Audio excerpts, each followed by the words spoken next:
Hello everyone, so today I'm here with Professor Wilson. Would you like to say something about yourself? Yes, my name is Wilson Obomanu. I am a national of the Netherlands. I have been a lecturer in the higher institution, specifically the International Business School in The Hague, and also I teach development studies in University of Applied Sciences in the city of The Hague. So it is an opportunity for me to join the young people in one of the programs of the Erasmus program. Learning is a continuity. For me being here is to gather information on how young people from the European Union are actually exploring the opportunity offered by the Erasmus opportunity. I intend to do a research on European youth in the future, so my association or presence in all Erasmus projects, Erasmus youth meetings are always very important to me. Thank you. Okay, so today we want to talk about war in Ukraine. So maybe let's start with the reasons why, in your opinion, it has started. Well, to your question, of course, I teach international relations, specifically I teach international law and also European studies. I'm a graduate of European studies as well. I'm not going to look at the war in Ukraine from the way many practitioners, many academics, many politicians have always looked at the war in Ukraine. I'm going to look at it so much from the human perspective in terms of should there be war between Russia and Ukraine. Then if they're supposed not to be war, then why do we have war in Ukraine today? So I think, like I said earlier, politicians and academics, they've all looked at power dynamic, they've looked at the end of the Cold War, they've looked at a new beginning in the world of power struggle. Blames have been, thrown at each other. Some members of the people, or the public, believe that Ukraine is responsible in the way they related or the way they looked or believe in the West. And to other people, they believe that Russia has been very much irresponsible and have the intention of recolonizing the former regions that form the USSR and all those kind of trading of wars going on in the world. But in my humanitarian position, I will want to look at the war from the perspective that what was the arrangement made at the end of communism between Russia and Russia's former associates, national associates. I believe that the world, if I would go so extensive, I would believe that the world failed to act responsibly.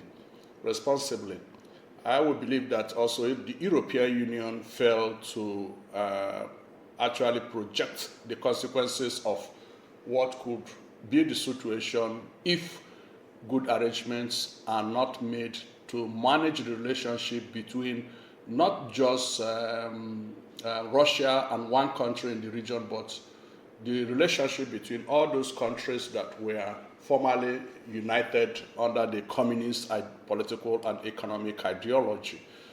That was not done. Of course, before the end of communism, and the propaganda about what democracy is, what a free market is, what capitalism is, was already in the mind of the countries from that region. So a lot of them had all kinds of expectations. For Russia, of course, we know they were quite in a state of mind, not knowing what they will look like, not only in the region, but as well as on global issues.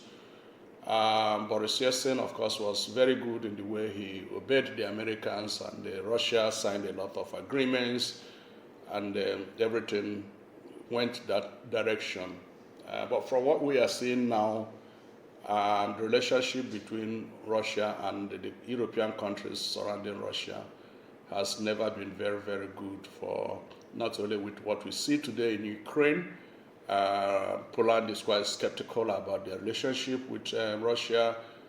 Georgia have had it rough already with Russia.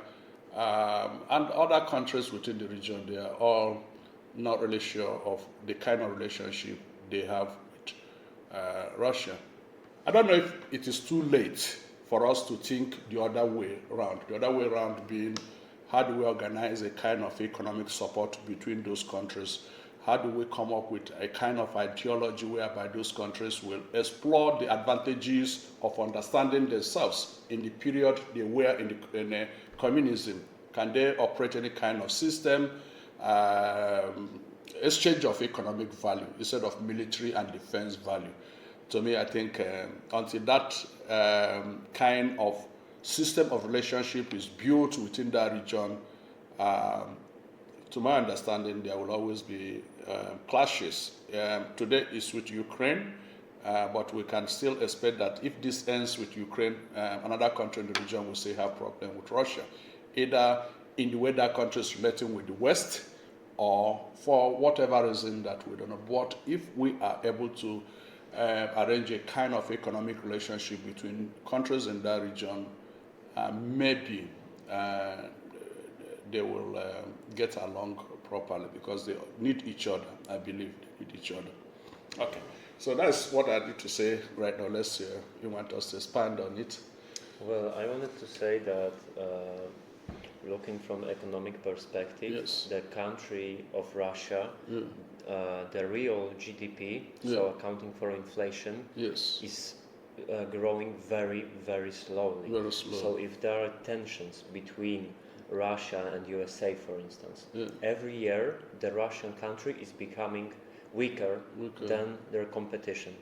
So I think this might be one of the reasons, if there had to be war, you know, for them to wait, it's not a good solution. You know, every year they get weaker. Maybe they had like some pressure of time.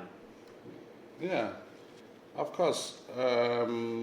Everyone would expect that at the end of the communism, Russia's economy will suffer some consequences, because Russia was the big guy at the time of communism.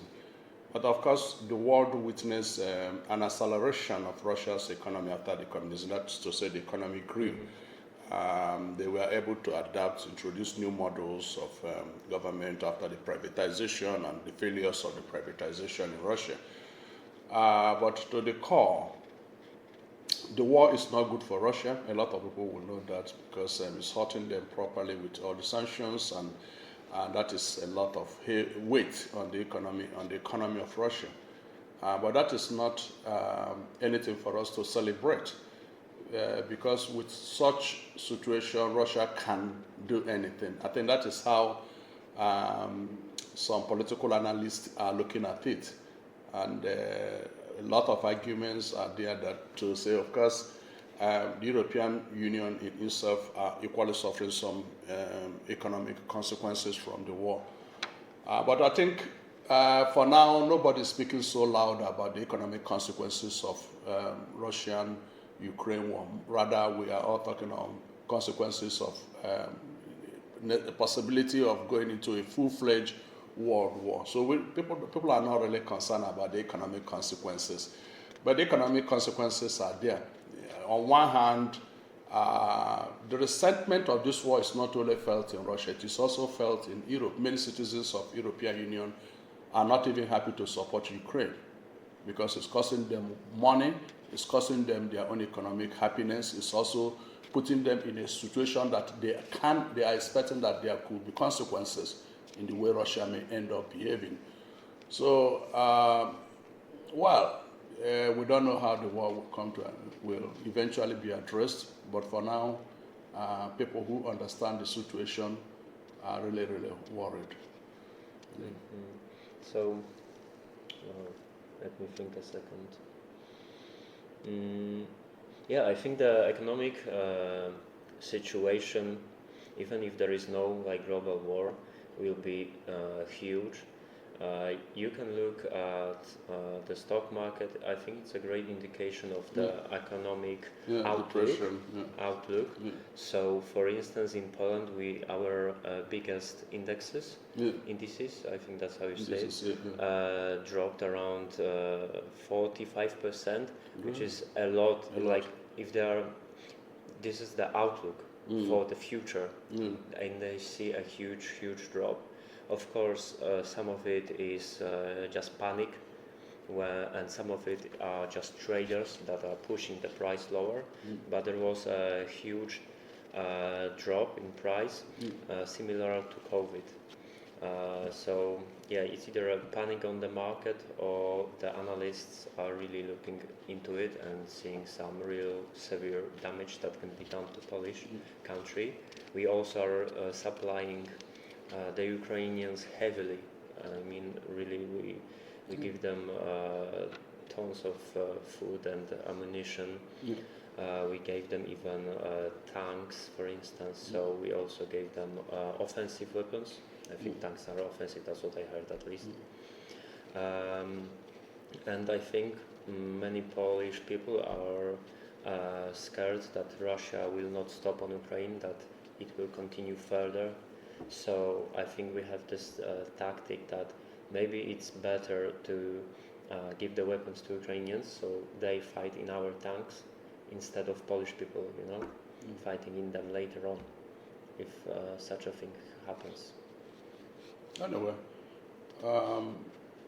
that is a decision not made just in Poland. It is made in European Union or the Western Hemisphere generally, in the way they want to deal with Russia.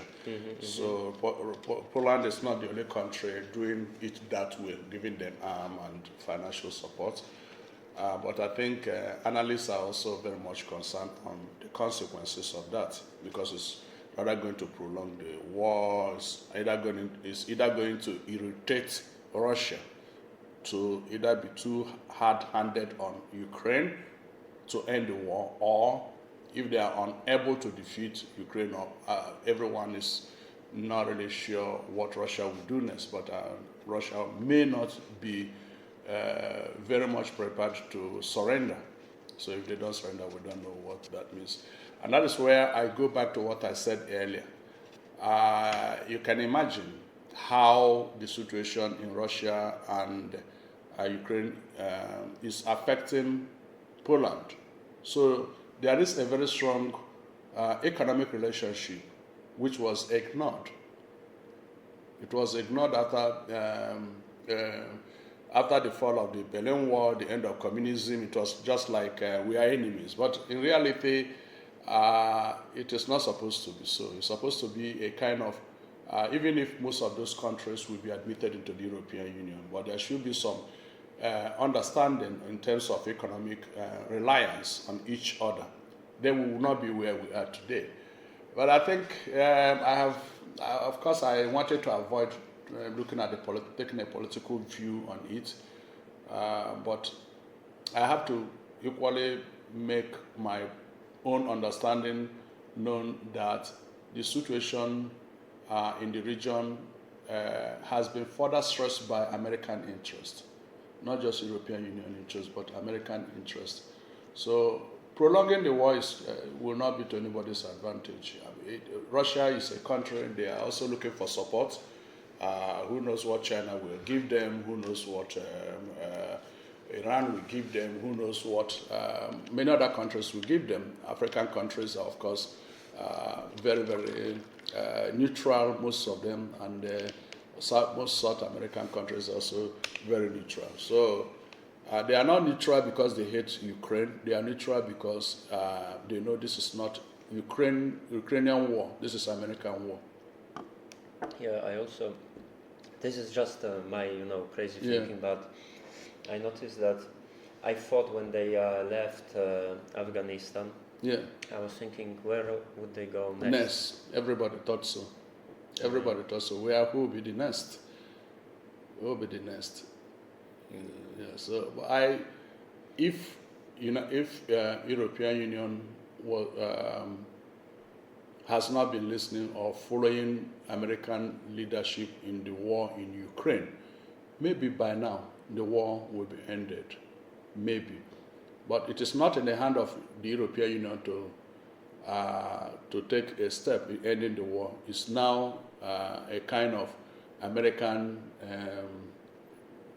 I think America has a very strong interest in the war. Has a very strong interest. Mm-hmm. Can I ask you,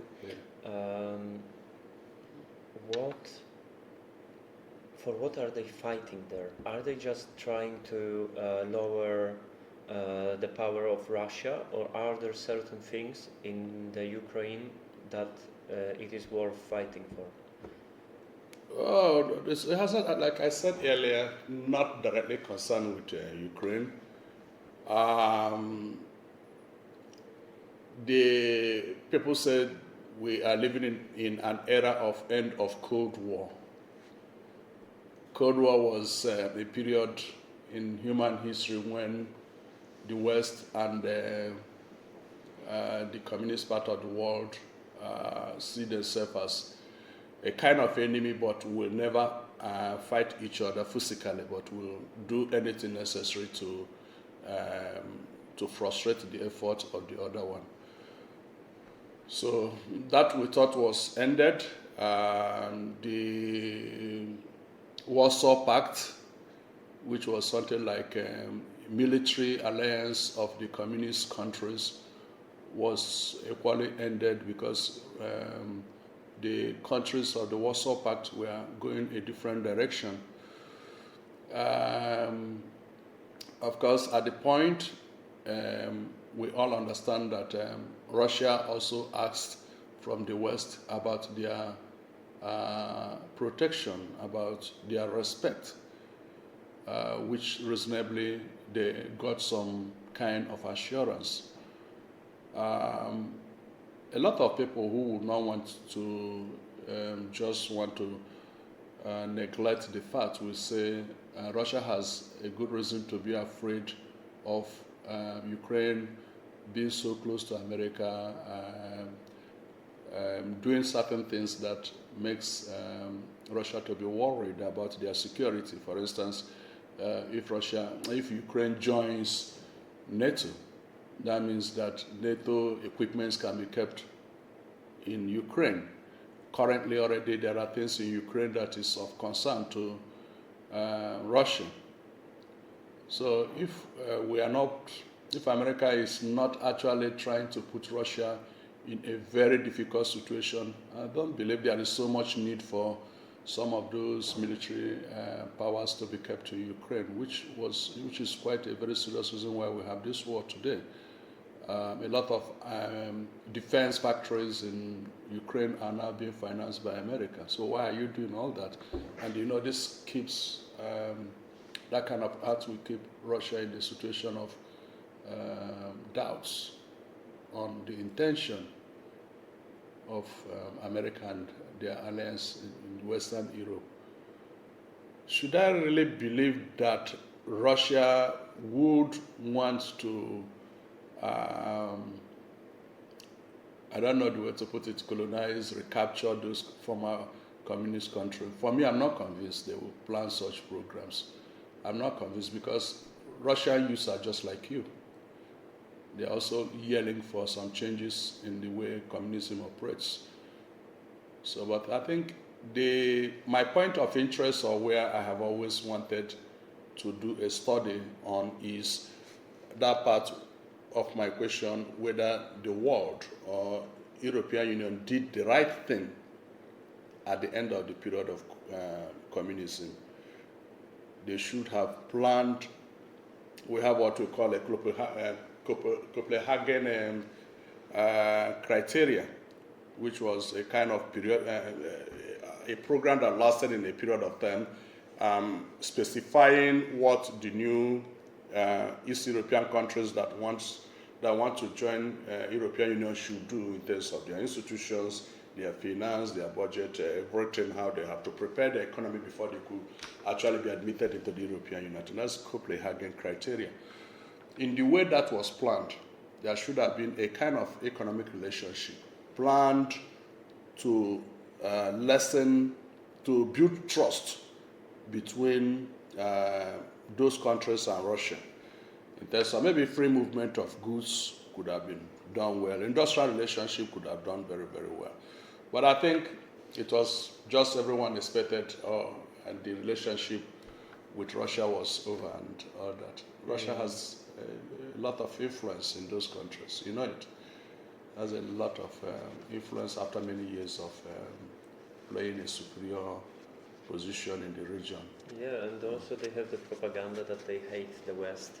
That They hate the USA, the West. Do people in Russia are willing to cooperate with us, or do they think that we are like devils? The world today, of course, we have people who we have the people with the old mentality, but generally the higher population of the world is younger people. It's made up of younger people, and younger people are looking at it differently. Russia will always want to be strong, no doubt about it, and that's why they are fighting now. They wouldn't want to be like another country in the Eastern Europe. They would like to stand shoulder to shoulder with America. They cannot do that economically. They cannot do that defense-wise. They don't have the economic capacity to do that. So it's only a matter of guarantee. We see that the present structure of the United Nations Security Council is not working. The present structure of the United Nations Security Council. If the present structure of the United Nations Security Council is working, there will be no war.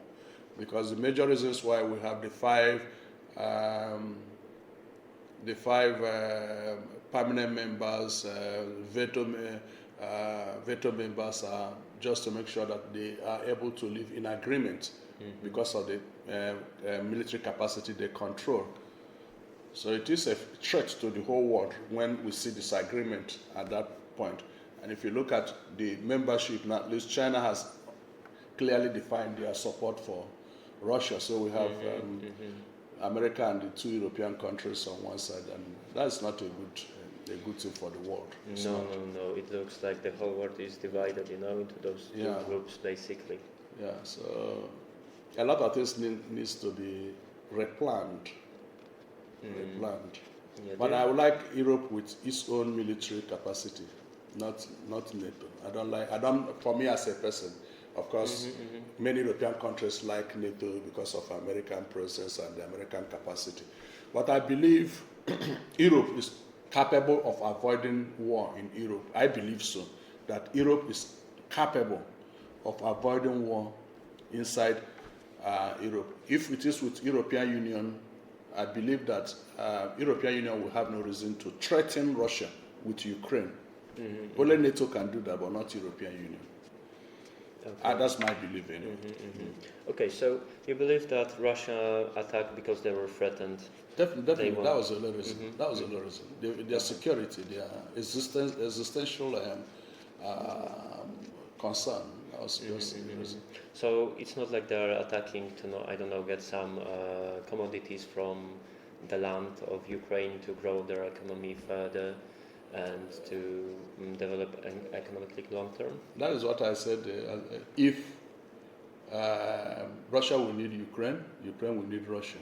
If it was properly planned. So there won't be war if they are trading. But today, Russia is not fighting Ukraine for any economic reason. Okay. It's not for any economic. Its defense is existential. And if you look at it, the region has been in a kind of having problems between one another for quite some time, since after the fall of the end of communism. And we have this tension just for only one reason. That tension is the way America relates with Russia, or the way America perceives Russia. Okay. Russia is the only country now in the region with that type of economic power, almost having no much partners there, maybe lobbying to keep some of those countries closer to them. So they have serious concerns. Okay. So, in terms of economic output of Ukraine, I think they mainly have agriculture. They have very nice soil. Yeah. But I also heard that they have some type of a thing in the ground on the west side of the country. Is it correct? Do you know? I don't know. Okay, then let's not move into this topic because I'm not sure either. I don't know. I'm not sure. I also want to talk about, do you think there is ever a possibility that we can accept Russia into our EU family, if I can say it like that? So,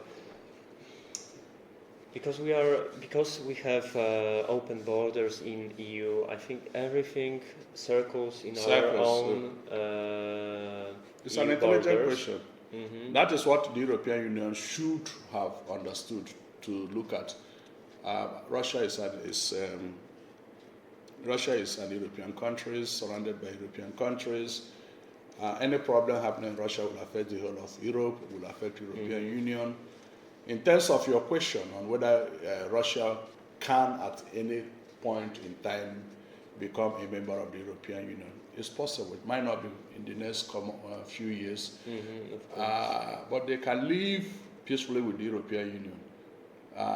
If you are aware of what is happening with Turkey, for instance, Turkey was applied for European Union long even before the end of communism, but for one reason or the other, they've not been given the membership of European Union.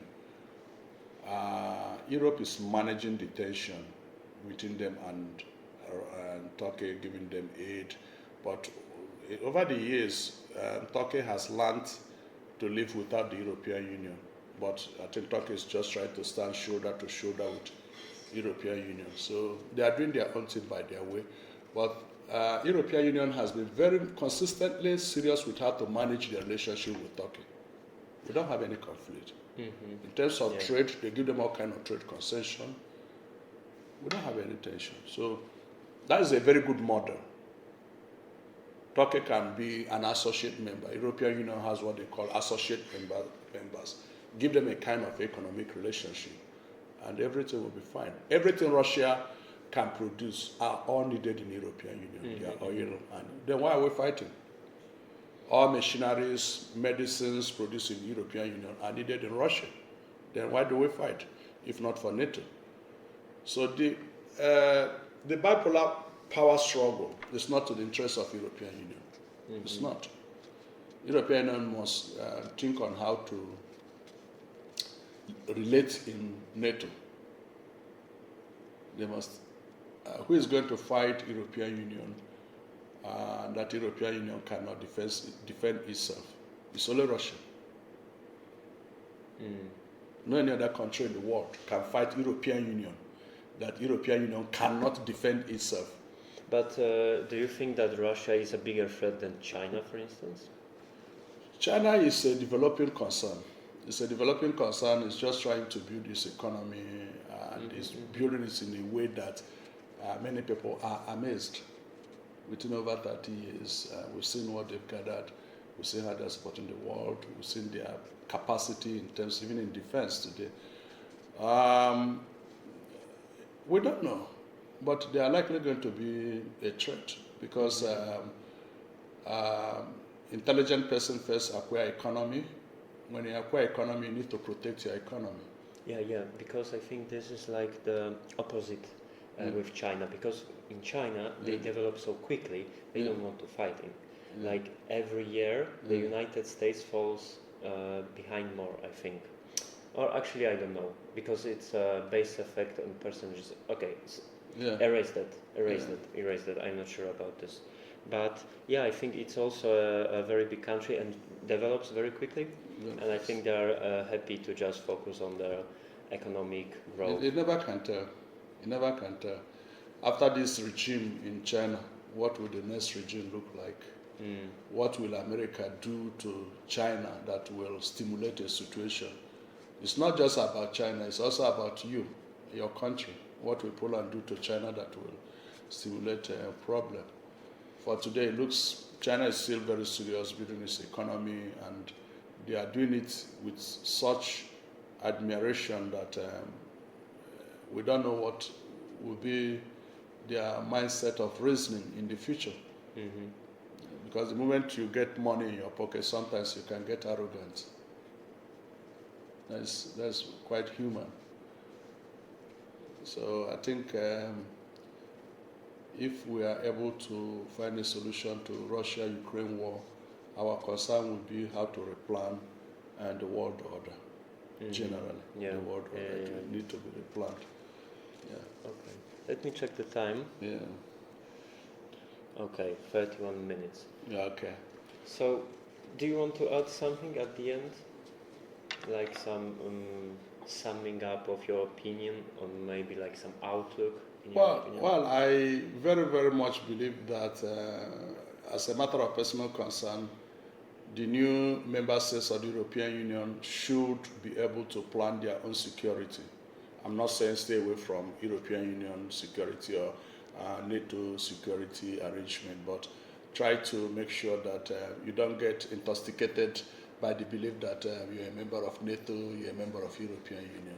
If anything happens, it is your citizens that will suffer it first before the European Union and the other people in the world. So be careful how you relate with Russia. Always try to find out how you understand the concern of Russia in the region, and also ask from them to always ask from Russia. Russia is a country of intelligent human leaders, so they will also respect you if you respect them. But I think the mistake many countries will make is just to have a kind of excessive belief about the European Union or NATO. And that is where the country will start having problem with Russia. But if you play it, I believe Russia will not just stand, and it's going to be something coming from the way that country relates with maybe European Union or especially in NATO and America. So that's my point of advice, that countries in Eastern Europe should be able to maintain their own good relationship. This is not to say they should worship, but at least they should be able to find consensus within. Yeah. Mm-hmm, mm-hmm. Okay, thank you very much, Thank Wilson. you. It was great. Thank Goodbye, you. everyone. Yeah.